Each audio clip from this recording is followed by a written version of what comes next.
Hello everyone, and welcome back to Wicked Reading. Today I will be reading Buried by Crashing Cymbal.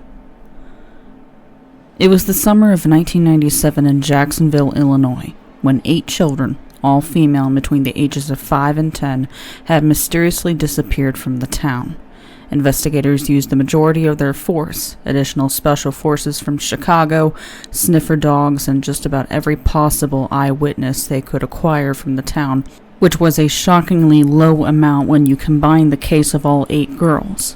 Law enforcement declared a curfew for every child under the age of 16, recommended people only go out at later hours if it was extremely urgent, and anyone suspicious traveling around the town during evening hours was brought into the station for questioning.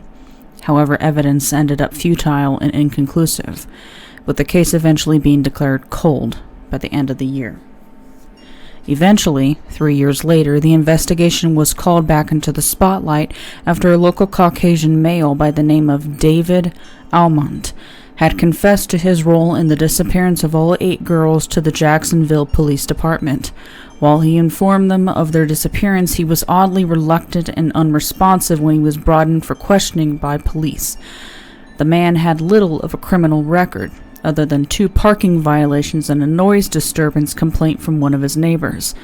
Other than that, though, he was well known around the town for preaching the words of how the one true God has spoken through him, and being the leader of what was described as a closed and inverted cult group.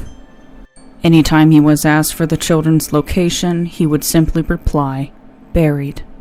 One day during August, after several weeks of vague answers and lackluster response, Mr. Almont came into the Jacksonville station carrying a plain, small black, hardback notebook with the title, "Done," written in white writing across the top. He handed it to one of the 2 officers questioning him and simply said in a quiet, monotonous tone, "When someone reads that book, he is satisfied," with a blank expression on his face. "I was simply serving the one true friend, unlike you." At this point he had somewhat satisfactory grin on his face. Officer Foley, one of the officers questioning him, flicked through the notebook and found the following contents. 2 days after the evidence was brought in and analyzed, 8-year-old Sally Parker from Jacksonville, Illinois, was reported missing.